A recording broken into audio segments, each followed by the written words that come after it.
what would you have been generating from a long-term rent perspective? Like, how much would you get from a long-term rental compared to the short-term rental? Because I love hearing these stories because so many people don't believe me when I'm like, it's astronomically higher. Like it's crazy. It's stupid higher. We would have done just looking at numbers then, it was probably best case we were talking 700 for the smaller one, maybe 750, 800 for the bigger one, to rent them. And then obviously like some expenses like mortgage and stuff like that built in. But with Airbnb, like October, we did over $6,000, or we're doing over $6,000 in bookings with more expenses, but not much more. What's up, everybody? My name's Mike Sjogren, here with my co-host Emmanuel Pani. We're part of a group of specialized real estate investors you've probably never heard of. We didn't start with deep pockets or wealthy families, and we don't rely on 401ks, mutual funds, or traditional real estate investing. In fact, many of us don't even own the properties that fund our freedom. If you ask the money experts out there, they'd say what we do is impossible, yet it's happening every single day. It's happening through a new niche called short-term rentals. We are Short-Term Rental Nation, and these are our secrets. What's going on, everybody? Welcome back to the Short-Term Rental Secrets podcast. I am your host, Mike Sjogren, here with my main man and brother from another mother, Mr. Emmanuel Pani. What is going on, E? Oh, man. I feel like we just spoke. I don't know. It's been it's been a long time. No, if you're listening to the podcast, we are doing a back-to-back recording day. Both podcasts have been live on our Facebook group, so if you're not part of it, go join it so you can come in and ask live questions. But I mean, just to reiterate, life is great. My favorite time of the year, Q4. So I'm just very blessed, man. Very grateful as always. And very excited for our guest today because he's a new friend, but he just kind of fits perfectly with everything that we kind of talk about as to the possibilities that this industry has. So I'm really excited to kind of bring him on. Yeah, and to kind of reiterate a point that we talked about on the last podcast with Scott and Heidi about getting out and networking, you met our guest today through a networking event that you host. Mm-hmm. And again, I constantly tell people, they're always like, how do you find deals? How do you find deals? Like, what's the secret sauce? And I'm like, well, you got to get out there and you got to meet people and you got to talk. Like, yeah, you can scour the internet looking for deals on Craigslist and things like that. And, you could have some luck with that. But I know for me, like, I started hosting my own meetup, met a bunch of people, got some deals through that. Started doing coaching through that. You just got to get out there and tell people what you do. And when you start connecting with other people in the industry, you just learn and grow and evolve together. And that's why I love this industry so much. We were talking to Scott and Heidi offline about why I love how open everyone is in this industry. It's not like there's industry secrets. Like, it's like, hey, how are you doing this? Well, I'm doing it this way. Oh, cool. I'm doing it this way. And you just kind of learn and evolve and grow together.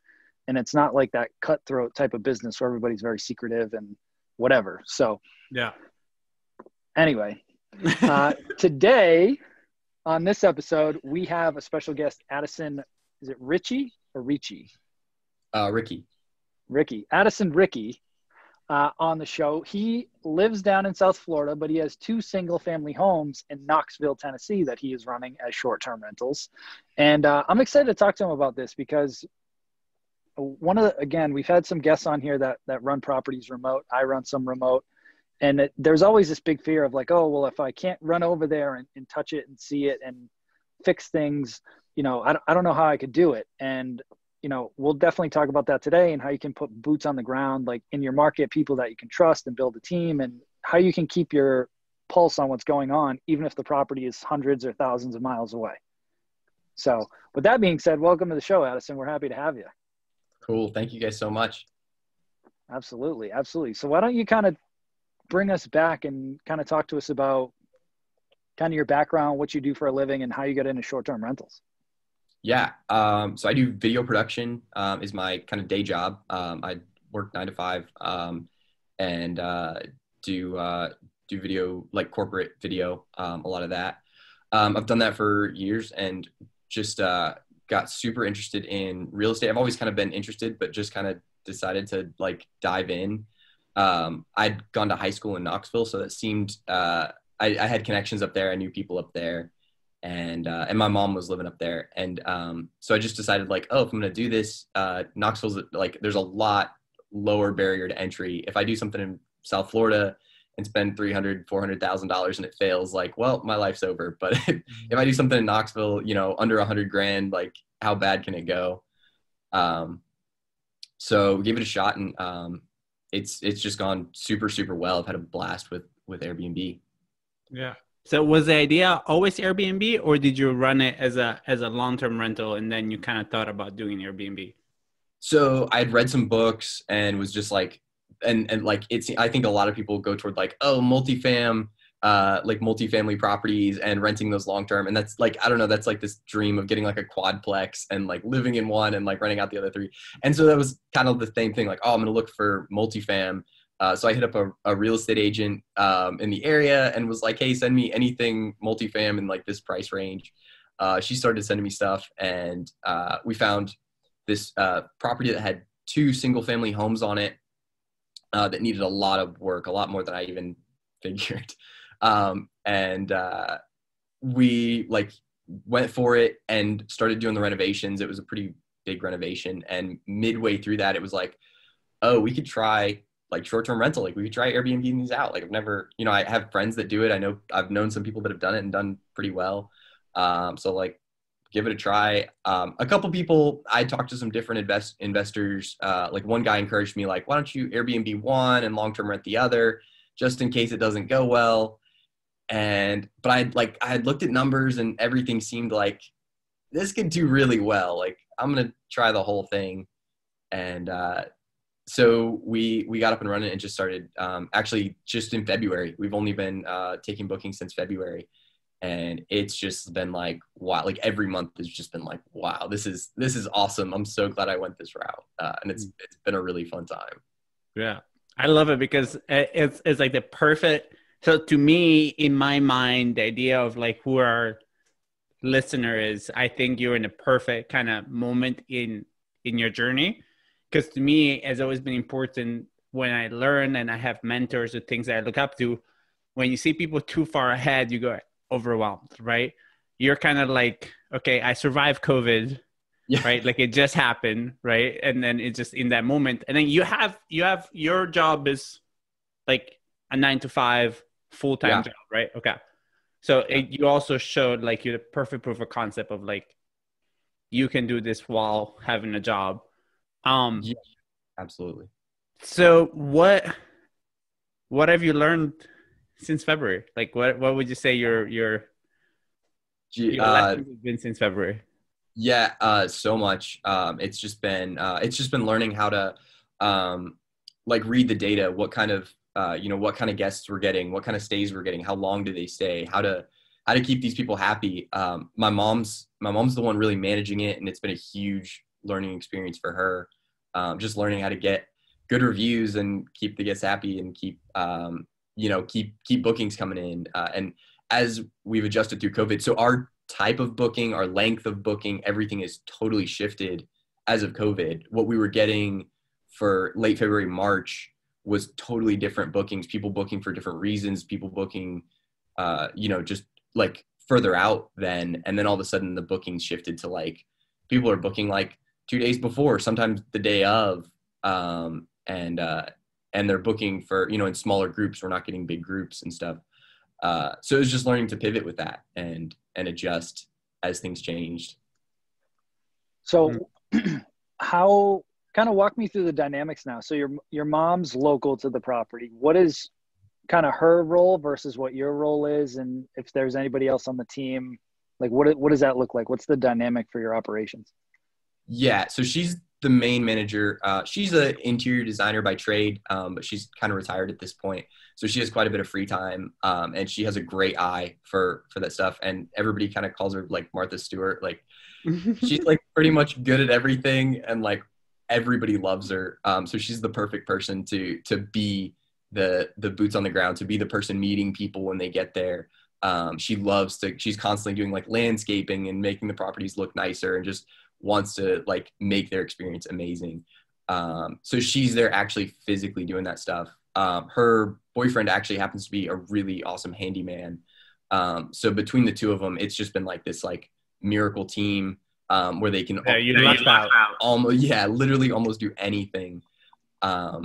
And so that's just been super awesome. And then for me, it's just been from long distance, just like just implementing the systems and looking at it from a distance and just trying to read the data and trying to see where we can improve from more of a system level. I love systems. I love software. Like I love implementing that stuff and looking long-term. Like she's looking at 2 properties saying, how can I make these as perfect as they can be? And I'm looking at, 10, 20, 30 properties out and saying like, how can I keep this experience as good then as it is today and as scalable then as it is today?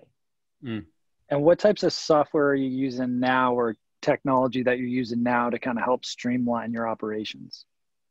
So use Beyond Pricing. I've been using that. I kind of weighed out the options. I know there's Price Labs, and you guys had the founder, one of the founders on there, which is super cool. But I like played through them, tried Beyond Pricing, and I've really liked that. That's been super handy for just setting prices really far out, like way before I could predict prices, and just keeping them variable. And that's helped keep us like completely booked and at the right prices. So that's been super helpful. Using AirDNA to like look at different areas, see what's out there, how different specific zip codes are doing. And the one that E just turned me on to was Smart BNB, which I've just started playing with that, and that's incredible. The messaging and stuff. So I'm trying to get that all set up and implement that. That's been really cool. Yeah. And you do exclusively on Airbnb for now, right? You're exclusively to the Airbnb platform, or do you do? I don't remember. Yeah, no, just Airbnb. We've thought about going to other platforms, doing things, but at this point we don't need to. I think COVID has kind of blessed us. We've just like stay 95 to 100% booked, and we've been able to month over month raise our prices. So yeah. I tell people all the time, especially a lot of my students that want to get on every platform known to man. And I just say I was only on Airbnb for probably a year and a half before I started branching out. And I will tell you, they have their pitfalls, but their platform is so easy to use, and they handle the taxes for you. They automatically take their cut out. It's very streamlined, and there's millions of people using it. So you can fill your property purely from one of them. For sure. So keep it simple, especially at the beginning. Kind of learn the ropes, do what you're doing, really figure out how to fine tune your operations and your systems. Then if you want to expand, go nuts, but it's not an essential thing. So I'm glad that you brought that up. Now for you thinking about expansion and things like that, I love that. That's super exciting. So what are your plans? What are you thinking for a strategy to go from 2 units to 30 units? Because I think that a lot of people say that they want that 10, 20, 30 grand a month, but then they don't really think about how they're going to put that plan in place, how many properties they might need, what the strategy is going to be to actually execute on that plan. Yeah. So a big thing with Knoxville, and I'm sure this applies to a lot of areas, is like the regulations and the restrictions on Airbnb, and like what you can even Airbnb out. And Knoxville requires you to either owner occupy the property. So my mom has become the owner occupant of that property, or it has to be commercially zoned. So we're starting to look for like commercially zoned properties like that are residential, and look at those, or look at commercially zoned land in the right areas. So I actually was just looking through because there's not a ton of property in Knoxville that's commercially zoned and residentially like usable or used residentially. Came across a property just on like Zillow, and I guess a wholesaler had listed it on Zillow, and it was like super. They were asking like $27,000, and there was a house on it. Like it was property 2 miles from downtown Knoxville with a house on it. It was commercially zoned, and I was like, oh shoot, this is awesome. Immediately had like contractors go over and look at it. My mom went over and looked at it, like had people over there, and we had it under contract by like, that was like Friday. We had it under contract by like Monday or Tuesday or something. It was like, we're like, we will take this. The structural work on when I actually got there and looked at it, because I bought it sight unseen. When I actually got there and looked at it, I went through with a structural engineer, and the structure work was just like too much to actually do anything about. And so we decided like, oh shoot, we might have to actually like demo this. It's not worth it to fix it. And so we pivoted and started looking into new construction and like building things from scratch and what that looks like. And it turned out, at least so far, it's looking like it's going to be really cost effective. And the cool thing is we can build stays targeted toward Airbnb. Like we're not just buying houses and hoping like making them fit. It's like building these stays that are intended for, for just being perfect stays. I love that. So this is your next project. Yeah. So the first one that you bought renovated completely. And then those are 2 single families on a single lot. And then do you rent those individually? Do you rent those as a duo, or how do you rent them? Both. So we have 3 listings. We have like each one individually, and then we have them together. Got it. Which before COVID, we were getting a lot of bookings on the link, like on them linked together. And then we lost all those, and we've only really booked them. It's a lot of small groups. It's people passing through or coming to see relatives, and it's 2 or 4 people groups that we're getting that just want to, a 1-1 or a 2-1. Got it. And so this next ones is the ones that you bought, had to knock down the house, and now you're building it to whatever you want, and you're going to do same thing. So the goal, what we're actually looking to do is build 2 3-2s, so 3-bed, 2 bathrooms, but with a floor plan that has a master suite upstairs, like it's a 2-1 downstairs and a 1-1 upstairs, and then doing like a staircase and a porch to upstairs, and then being able to close that off and book those either as a whole house or book them, upstairs as one stay and downstairs as another stay. Because I think that flexibility, if we didn't have that flexibility with the other property, we just wouldn't have made the numbers and gotten the bookings we were getting now. So having the flexibility of small stays, but also the ability, if big stays pick up, we have those too. They can either book the 3-2 as a whole property or book 2 3-2s because they'll be right next to each other, and have this whole property to stay at. So just staying flexible with the stays, I think is really key. Absolutely. So I'm curious, when you initially purchased the duplex, you were thinking about doing it long-term. What would you have been generating from a long-term rent perspective? Like how much would you get from a long-term rental compared to the short-term rental? Because I love hearing these stories because so many people don't believe me when I'm like, it's astronomically higher. Like it's crazy. It's stupid higher. We would have done, just looking at numbers then, it was probably best case, we were talking 700 for the smaller one, maybe 750, 800 for the bigger one, to rent them. And then, obviously like some expenses like mortgage and stuff like that built in. But with Airbnb, like October, we did over $6,000, or we're doing over $6,000 in bookings with more expensive, but not much more. So you talk about like, what's that, like 9-10x what you'd be making? Yeah, it's literally, That's amazing. Yeah, I think we would have cash flowed $300, maybe $400 on them as long-term rentals, and we're doing like 3,000 plus. Yeah, and awesome. It's good though, because when folks ask me for advice when they're purchasing short-term rentals, I always tell them like, whatever real estate strategy you use, always have multiple exit strategies. And what I mean by that with short-term rentals is like, if for whatever reason, somehow regulations changed or the model wasn't working for you and you haven't had to pivot back to long-term rentals, always make sure it's still cash flows. Like, yes, it's not nearly as much, but it's $300 or $400 positive instead of being in the hole negative because you overpaid for a property that wasn't sustainable. For sure. And having equity in the property when possible. That was the big thing. Like we bought that property at, we paid $57 for it. Like it was a dump.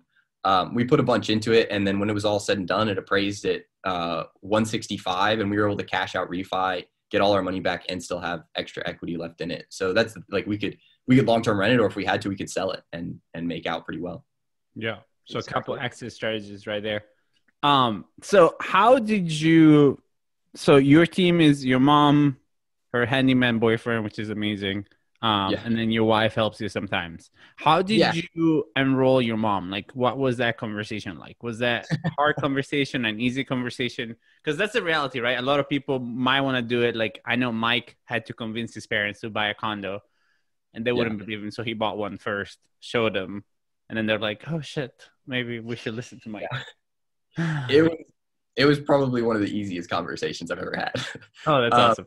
My mom's talked about forever. She's talked about doing like a tea room or a bed and breakfast or something like that. And she'll talk about it until the cows come home.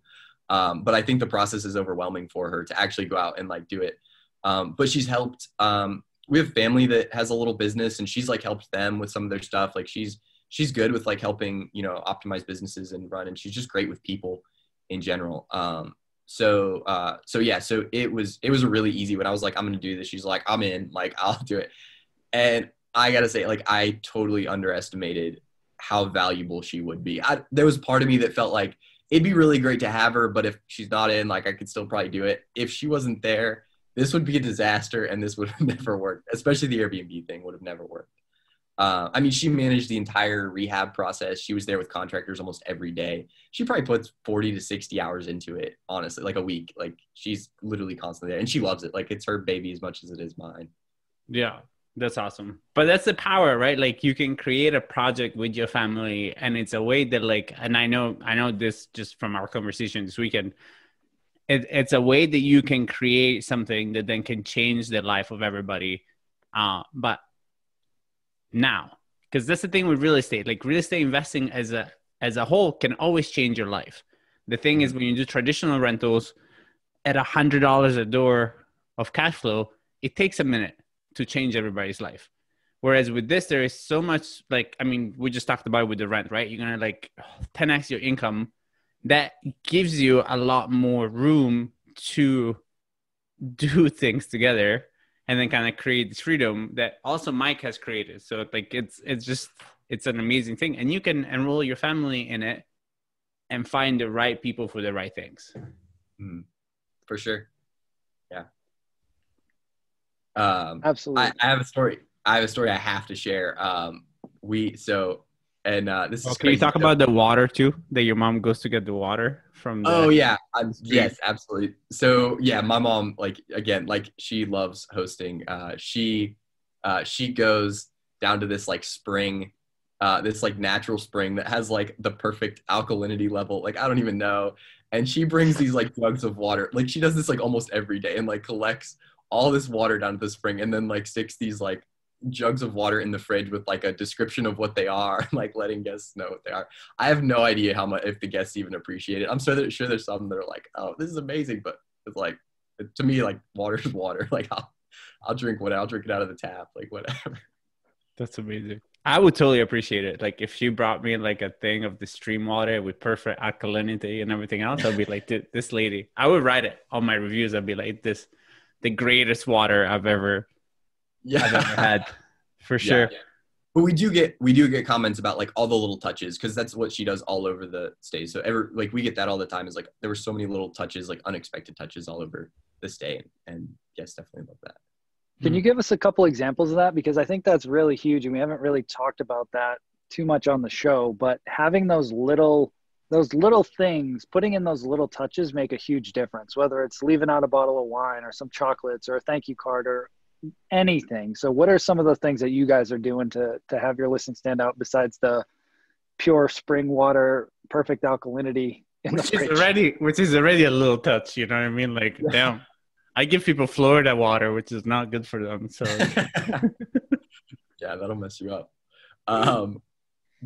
So other things, so she does like these little like boards where she puts like welcome and puts their name. Like, she'll put like welcome to the place, so when they first walk in, they see like their name and they see the place. All these little decorative touches, that's another thing too, just all these little like weird like people have even said like it's almost like a scavenger hunt, because there's all these like funny things she puts like above the doors or like in the drawers or whatever. All these like, I don't even know, like, she grew up on a farm, so she has all these like weird decorations and like little like wooden mice and things like that she'll just like put all over. And people love that stuff for some reason. They love just like finding that and seeing that stuff. Yeah. She does like some like fresh fruit. She does fresh flowers, which is like crazy, but she keeps fresh flowers in there all the time. And then like little like candies and snacks, just kind of always stocked. Nice. Which is if you think about it, it's what made big hotels like the Ritz what they were, right? Is that little touches that shows that you care. That like, and I think that's the main reason for your success. I mean, a lot of reasons, but one of the main things that I see from having your mom on there is that just you guys show that you care, which is the reason why Airbnb has become so successful as a business. Because you're not just going to a random property owned by Hilton and you don't know. You can see firsthand, especially when you deal with somebody like your mom, somebody cares. Like these flowers didn't pick themselves. This water didn't just magically appear from the spring. Like it's all labor of love that goes into it. I've got another question. So who's doing the cleanings and the supplies? Is your mom handling that too? She initially was doing all that. She's been training one lady to kind of take over the cleaning for her. And she's doing very little of the cleaning. I think she's still doing a decent amount of the stocking, but I think I'm trying to get her to pass a lot of that off too. Yeah. So she can focus more on the managing side of it instead of being there every single day, just cleaning up after people. Because that's what I was going to suggest if she was. Because again, if you look at it, a lot of people, especially when they get started, they're doing the cleaning because they're like, oh, I can make an extra $60 or $80. And I'm like, I get that, but that's the small-minded thinking. What really moves the needle are those, if she wants to focus on doing those little touches, that's awesome. Like, keep doing that. And then it frees you up to go look for more deals. Because at the end of the day, if you want to run this like a business, it's all about continuing to maximize your profitability, but then grow the portfolio. And if you're spending 2 to 3 hours a day cleaning a property, that's 2 to 3 hours that you could be refining your operations or going after more deals. So save yourself, you're charging the guest anyway. So just pay a good cleaner to get the job done. And then eventually you could even have somebody else ordering the supplies and picking them up and bringing them back or whatever, so she can continue to stay in her lane, especially as you add more properties. Yeah. I mean, Instacart now, it's such an easy thing, right? Like I like, and me and Mike were talking about this earlier today. The beauty with growing at a scale, and especially growing geographically in the same location, is that you get the economy of scale to buy things in bulk.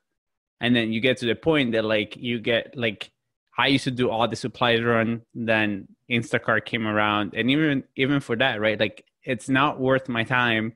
I'd rather pay the $10 delivery fee to get it, because then it fits within the system, right? Like it has to be systematized over and over and over. And I think that's the hard thing. It's that people will do everything, and you can do everything. So you think you're doing it good, but it's just not worth the time. Uh-oh. I think you froze, buddy. But while we wait for him to get back, he's going to jump back on in a second. What I want to talk to him a little bit more about, and I want to share with everyone, is more around having a clear plan. Like when we kicked off this episode, he was very clear on, okay, now he wants to scale. And when we get him back, I want to dive a little bit deeper, but having that clarity. And that's why we did that episode 2 weeks ago on, identifying profitable properties. And way back, probably a month or two ago, we did an episode on how to build a business that fits your desires. And I think that's huge, because if you want to just have 1 or 2 properties, great. Then that's a certain strategy. But if you want to scale it and you want to create a 6 or 7 figure income, that's a different mindset that requires a different strategy. So coming back to you, Addison, I want to go similar to what we talked about at the beginning of the episode. Have you kind of defined like what your end game is? Like, is there a certain number of units, or is it a certain income, or what is kind of like your definite goal? Because it seems like you're pretty goal driven and very strategic. So what is it for you that you're kind of working towards right now? I think I'm still so new to this. I kind of want to see how far I can take it. I mean, more than just like how much money can I make at this? Like, I'm just kind of like curious as this grows to see like how, like, I don't know how good I am at it, how good I can get at it, and just see how many units I can add. I don't know if I'd ever hit like a ceiling, like, oh, I got 20 units, like I'm done. Like if I could hit 20 units and it was sustainable and like I was still having a good time doing it, like, heck, let's do 50, let's do 100. So yeah, I'm all about taking it. But yeah, I think it's just going to be a process of figuring out like, where's that ceiling? Like, where's like, okay, this is plenty. Absolutely. And I think the other question to ask is, if you're in video production, that tends to be like a passion driven type of job. Mm-hmm. So a lot of folks get into this business because they want to scale it quickly and get out of their jobs. But then other folks, they just want to create that wealth and that freedom, and they just like doing this on the side. So for you, is this something that you're thinking that you'd eventually scale and then go full time at it? Or is it more of just like, I want to build this up as like a side portfolio while I continue to do my video stuff? Yeah, no, I've come to find so much, just so much joy in the real estate stuff and the whole business, in meeting people, in networking, there's so much creativity in deals and financing and all that stuff too. And that's what I love. Even building a stay, you know what I mean? Making and designing a stay, there's so much creativity. And I think, yeah, at some point, like I would definitely want to switch over and make real estate and short-term rentals a full-time career, and do video as a hobby. I think videos, like I love it. I definitely have a passion for it, but I think doing it on a hobby basis would be way more beneficial. Very cool. Which is funny, Mike, because it reminds me of you. That's what I thought of you. Like when I'm like, we should have him on. For those of you that don't know, Mike when I first met him, he used to take professional pictures of real estate. Like he did real estate, like apartment complex pictures. And it's very funny because I was like, dude, this guy. And then it's amazing because like, I'm like, he's just like Mike. Like his mom works with him. I'm like, how is this possible? Like, I'm like, he has to come on the show. So you were looking in real estate and other things, right? And I assume the point was to kind of create a passive income to reach some kind of financial freedom. Are you 100% convinced now after, I mean, you haven't done it for a full year, but is this going to be your way out? Kind of like what we were saying, like, are you putting all your eggs into this aspect of real estate, or are you still kind of looking into doing like multifamilies and so on and so forth? No, I definitely, I love short-term rental, and I'd love to definitely ride it out and become gain more expertise in short-term rentals, but absolutely at some point branching out, whether that's doing long-term rentals or like bigger multifam or whatever it is, just diversifying. I think it's a good idea to diversify if for some reason something did happen to short-term rentals, even for a short time, to have other types of real estate to kind of cover you for that. I think it's a good idea. And I just kind of love every aspect of it. I love learning new things and growing, and I think it kind of will help anyway. Yeah. And I like how you've focused though. For the time being, it's like you're going deep with the short-term rentals. I know in the past I had made the mistake, and I see a lot of investors make the mistake of kind of the shiny object syndrome in real estate, because there's so many ways to make money with real estate. So it's like you could chase wholesale deals, you could chase these subject to properties, you could chase the large multifamilies, you could do short-term rentals. The advice that I always give people is like, pick a lane and master that lane. And then once you've mastered it, then move on and add something else, unless it kind of all parlays in, because there's only so many hours in the day, especially when you're working a full-time job. So figure out what resonates with you, go deep on that. And then as other opportunities come up, just assess to see if it's the right fit. But don't try and go too wide initially, because I found for me that you don't make very much progress. But when you laser focus in on one, like you did, it's like, okay, we're going to do this thing. Now we're in short-term rentals. Okay, cool. I got 2 units up and running, generating around $6,000 a month. Cool. I'm going to do a new build, see if I can double or triple that, and then see where it takes me. Yeah. And I definitely, I kind of went through the shiny object syndrome at the beginning. I think like just bouncing around, like having no idea how any of this worked, trying to learn a little bit of everything and just figure out what stuck. And I honestly kind of lucked into the Airbnb thing, and I'm really glad it's gone the way it has. But yeah, just trying to do that exactly, like focus and learn this really well before I move on to anything else. Love it. Well, before we wrap it up with the last question, where can the listeners, learn more about you, get in touch with you, and see some of your properties? Yeah, I'm not on social media a ton, but you can go to STR Addison on Instagram and find me there. That's probably the best place. Awesome. Perfect. Yeah. And so the last question we like to ask all of our guests is, what is your number one secret for success in short-term rentals? I think the big one is cleanliness.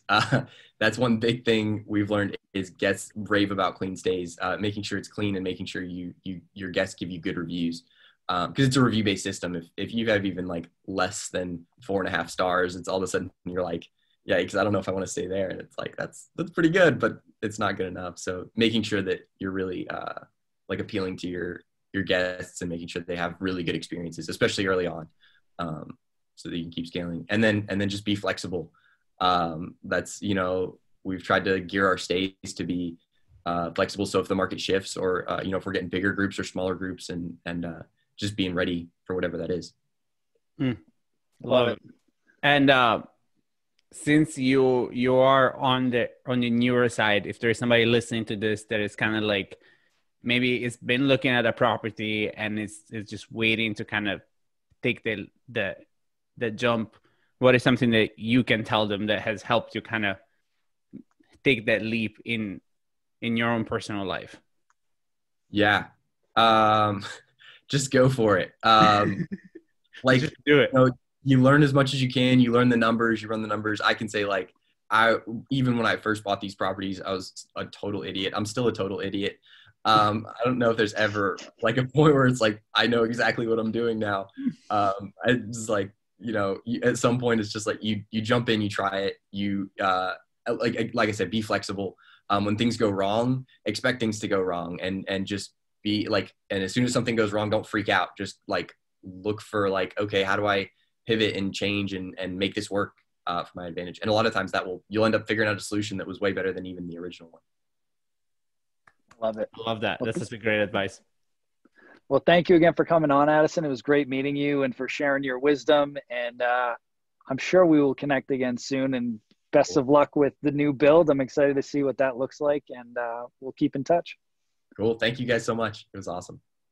All right. Take care. Bye, guys.